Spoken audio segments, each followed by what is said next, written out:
Por meio da ciência, podemos ter experiências incríveis e descobertas fascinantes. A ciência desperta a nossa curiosidade e nos dá a oportunidade de entender o mundo e interpretar as ações que observamos e vivenciamos no dia a dia. Fiquem agora com a aula de ciências do professor Alex. Olá, eu sou o professor Alex Ferreira e hoje nós falaremos sobre reprodução. Nós temos dois tipos básicos de reprodução: a reprodução assexuada e a reprodução sexuada. Esse A no início da palavra representa uma negação, significa não, porque nesse tipo de reprodução nós não teremos a união de gametas ou troca de material genético. Não haverá troca de DNA, que é o material que dá todas as características de um ser vivo. Dessa forma, todos os indivíduos formados a partir desse tipo de reprodução, a reprodução assexuada, serão clones daqueles indivíduos que originaram eles. Assim, nós não teremos formação de gametas, por exemplo. Como exemplo desse tipo de reprodução, nós podemos citar as bactérias, que são seres vivos pouco desenvolvidos em relação a outros como os animais, pois suas células são meio que desorganizadas, por não terem algumas estruturas que diferem as regiões distintas, como por exemplo a membrana nuclear. As bactérias não possuem, mas elas têm capacidade reprodutiva, assim como animais, plantas e outros diversos seres vivos. A forma mais comum de reprodução das bactérias é um tipo de reprodução assexuada chamada de divisão binária. As bactérias são seres que possuem apenas uma célula, são unicelulares. E dessa uma célula, ela vai acabar dividindo-se em duas, por isso o nome divisão binária. Duas células serão formadas no final, iguais, com o seu material genético idêntico à da que originou elas. Esse tipo de reprodução também pode ser conhecido como cisparidade ou bipartição. Nele nós teremos a primeira célula, que acaba crescendo em tamanho enquanto seus componentes internos aumentam, duplicam-se, para que ela possa distribuir igualmente nas duas outras células que serão formadas. Você já deve ter tido alguma infecção de garganta, por exemplo, e de um dia para o outro pode ter aumentado bastante alguns sintomas, como febre e dor na região. Esse tipo de infecção, ele tem um desenvolvimento rápido, exatamente porque as bactérias que o causam se reproduzem rapidamente. No caso, a reprodução assexuada, apesar de não gerar variabilidade genética, ou seja, todos os organismos formados serem idênticos, ela tem uma vantagem por ser mais rápida do que o outro tipo de reprodução, a reprodução sexuada. Outro tipo de reprodução assexuada é o que acontece por meio de esporos, a esporulação. Os esporos podem ser observados nos fungos, como por exemplo o fungo que causa o bolor de pão. Provavelmente em sua casa você já deve ter visto alguma comida estragando. Um pão, por exemplo, que você esquece sobre a mesa ou esquece sobre a pia. E no outro dia, se você observar, pode ter alguma mancha meio esverdeada. Essa mancha é dada devido à presença de fungos. Mas de onde vieram esses fungos? Esses fungos vieram do ar. Como assim? Os esporos dos fungos são resistentes e microscópicos. Nós não conseguimos enxergá-los a olho nu, somente com o auxílio de um aparelho chamado de microscópio. E eles voam aí pelo ar, eles vão ser levados pelo ar até encontrarem uma superfície que contém nutrientes, como por exemplo o pão. E daí eles crescem, se multiplicam e formam essa estrutura que nós vemos em alimentos que estão estragando. Acontece que, dentro de estruturas dos fungos, vão ser gerados esporos que serão liberados no ar atmosférico, daí formando novos indivíduos. Como já falei, como a reprodução assexuada, esses indivíduos gerados serão clones dos que originaram eles. As plantas também têm capacidade de reproduzir-se por reprodução assexuada, como, por exemplo, pela formação de brotos, o brotamento, e também por propagação vegetativa. Na formação de brotos, vai nascer como se fosse uma outra planta do lado da que já existe. Um grande exemplo disso são os cactos. Não sei se você tem cactos em casa, mas se você tiver, pode reparar que ele tem tipo uns bracinhos saindo da estrutura principal. Esses bracinhos são brotos que, se retirados do cacto e colocados em uma superfície com terra que tenha nutrientes, ela pode gerar uma nova planta.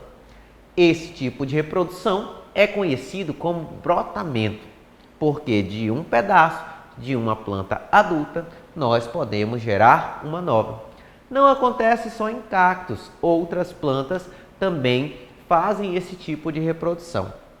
O outro tipo que coloquei aqui é bem observado em estolhos de morango.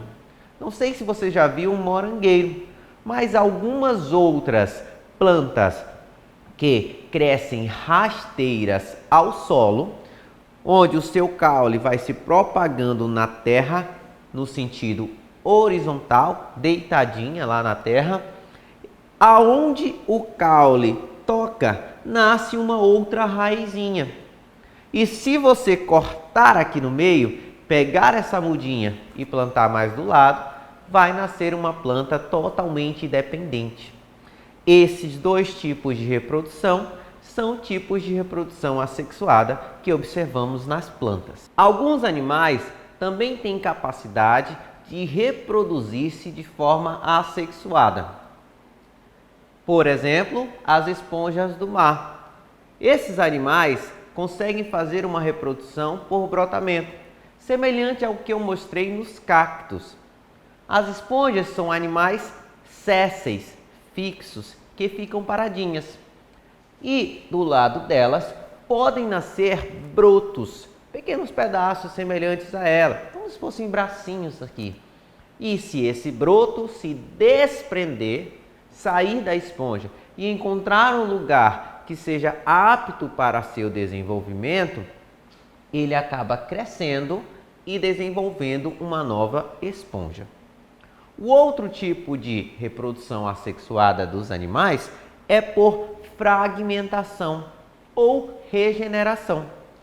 Esse tipo de reprodução é observado nas estrelas do mar. Se nós partíssemos uma estrela do mar ao meio, ou pelo menos tirássemos um pedaço que compreendesse esse círculozinho central dela, nós teríamos dois pedaços que teriam uma capacidade de reproduzir-se de forma distinta, gerando novos membros dessas estrelas, formando dois novos indivíduos.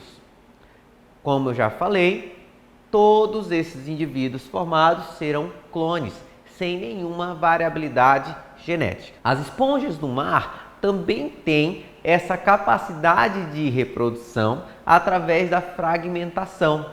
Se nós pegássemos, por exemplo, uma esponja e partíssemos ela em vários pedaços, em um ambiente que seja propício para seu desenvolvimento, podem surgir diversas esponjas com o mesmo material genético da primeira esponja.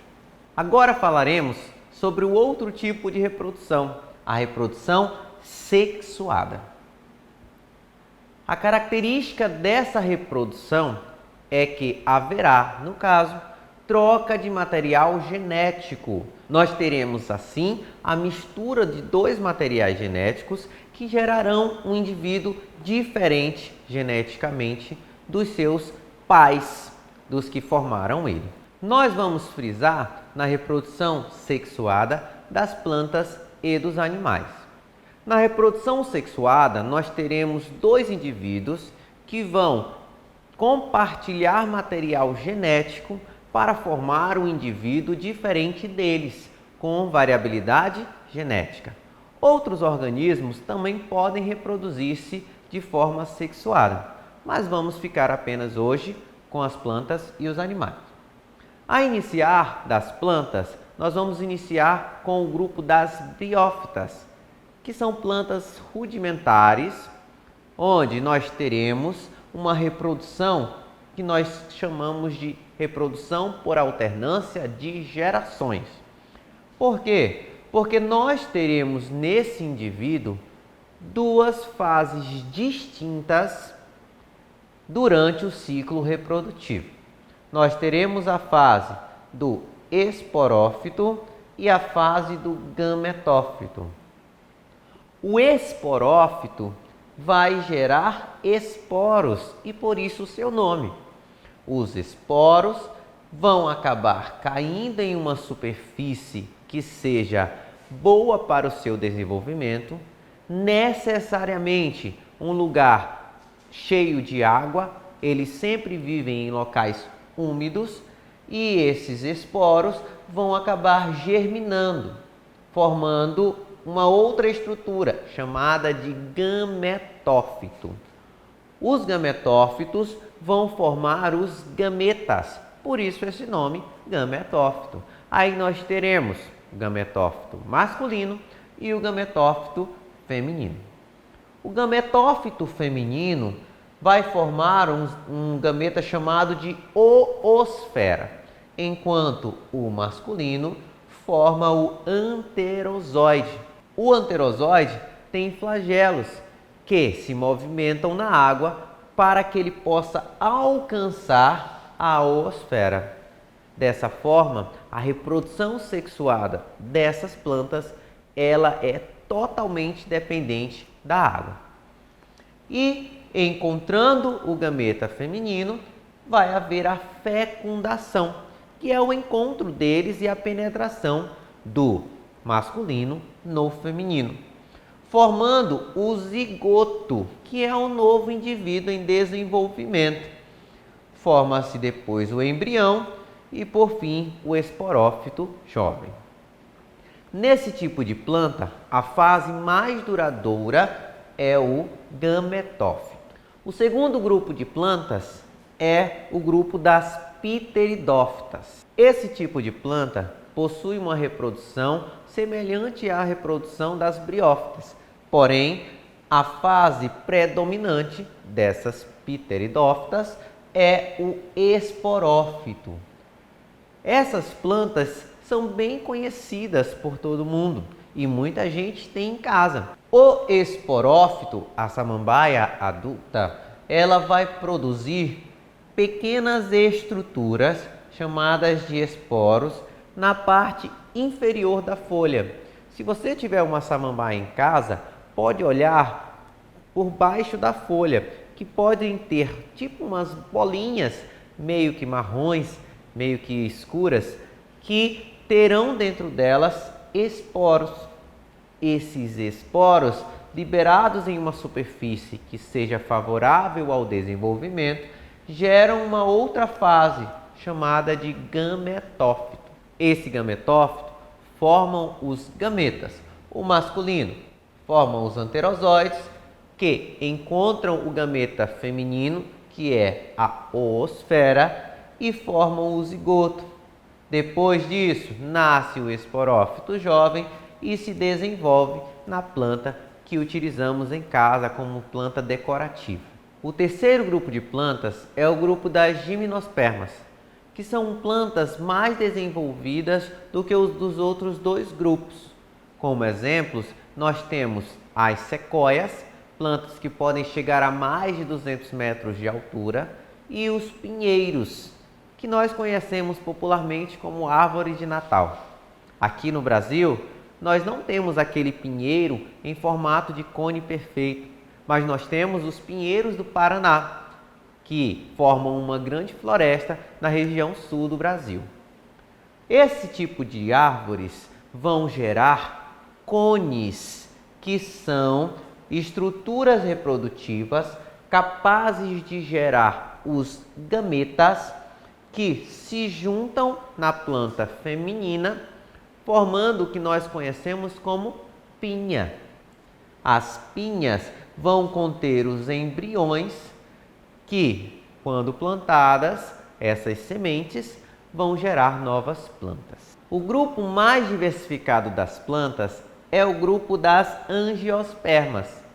Essas plantas possuem estruturas diferenciadas e bem conhecidas para a reprodução, que são as flores.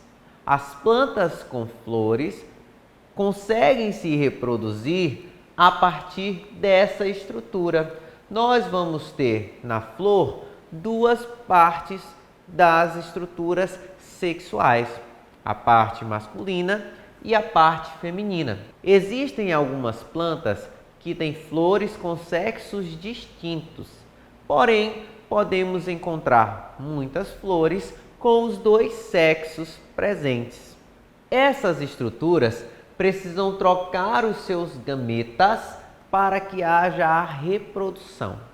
Mas como essas plantas fazem essa troca de material genético se elas não se movimentam? Essa troca se dá através dos polinizadores. Quem são os polinizadores? São animais que se alimentam do néctar. O néctar é uma estrutura açucarada presente em flores. As flores produzem esse néctar e vão atrair os animais, como por exemplo a abelha, borboletas, beija-flores, mariposas e etc. O néctar é grudento, assim como qualquer outra coisa açucarada. E quando as abelhas vão alimentar-se dele, suas patas e asas e corpo ficam cheias desse material, fazendo com que grãos de pólen produzidos na estrutura masculina fiquem presos em seu corpo. Quando a abelha vai se alimentar de uma outra flor, ela acaba deixando os grãos de pólen que pegou na flor anterior, fazendo assim a reprodução das plantas angiospermas. Dessa forma, nós temos que os polinizadores são importantíssimos para o ecossistema, pois sem eles nós não teríamos esse tipo de reprodução nas angiospermas. Algumas angiospermas podem ter a sua polinização através do vento, mas o tipo mais comum é através dos animais mesmo. Mas para que serve a polinização? A polinização vai fazer com que haja fecundação dos gametas, formando o fruto. Dentro do fruto nós teremos as sementes, e as sementes terão os embriões, que quando plantados em solo fértil gerarão novas plantas. Falaremos agora da reprodução sexuada dos animais. Nesse tipo de reprodução, nós sempre teremos a formação dos gametas, o espermatozoide e o óvulo, e nós teremos a cópula, que é o ato sexual em si, para que haja a fecundação, que é a união desses dois gametas, onde o espermatozoide encontra o óvulo, libera o seu núcleo com o seu material genético dentro do óvulo e dali desenvolve-se um novo indivíduo. A cópula vai acontecer de forma distinta nos diferentes animais, mas nós teremos a presença dos órgãos sexuais.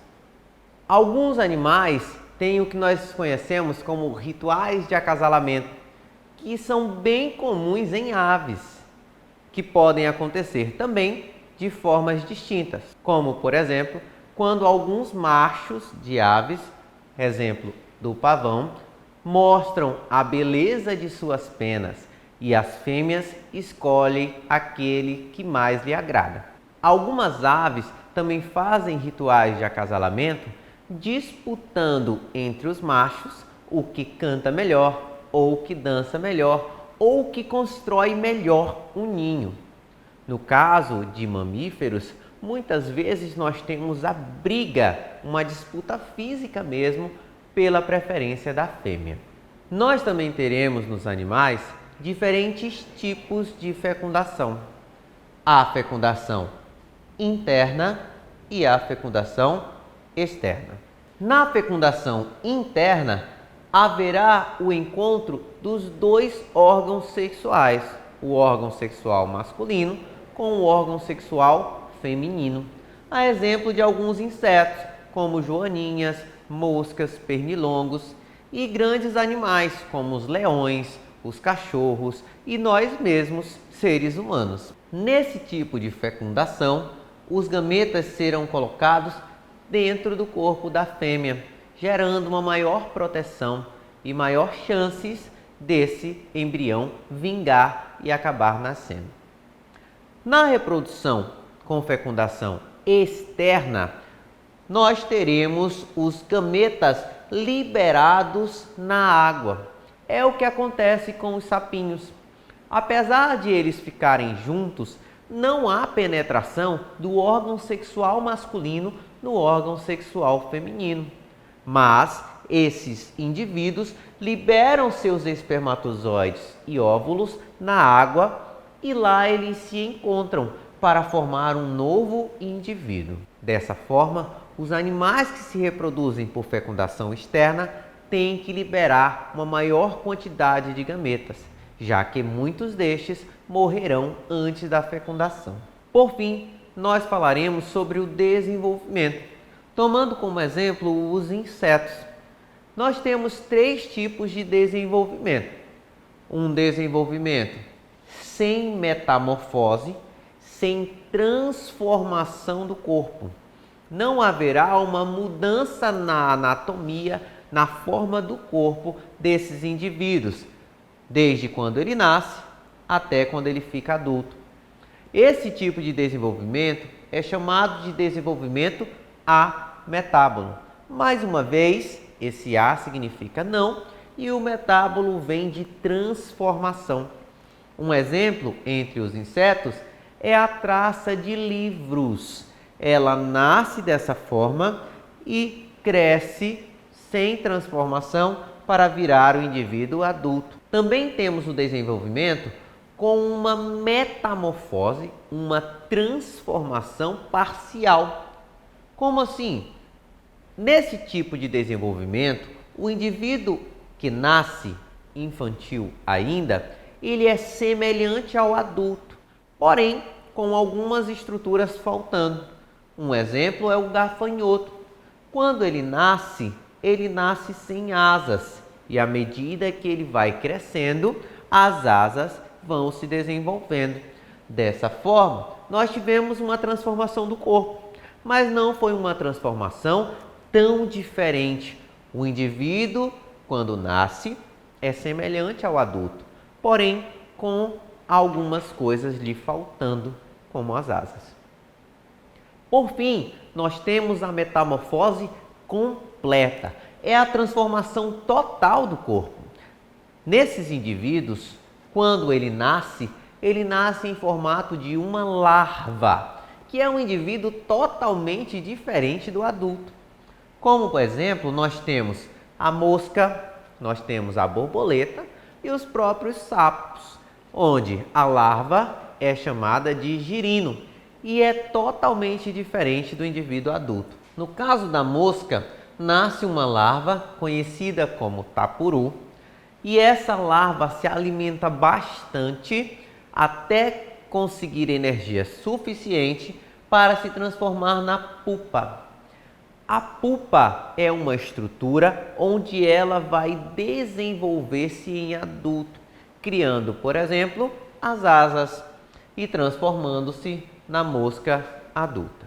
Então, pessoal, essa foi a nossa aula de hoje e eu espero que vocês tenham aprendido sobre os tipos de reprodução, fecundação e desenvolvimento. Qualquer dúvida, podem entrar em contato com os nossos números que a gente vai tentar respondê-los. Tchau, tchau, até a próxima!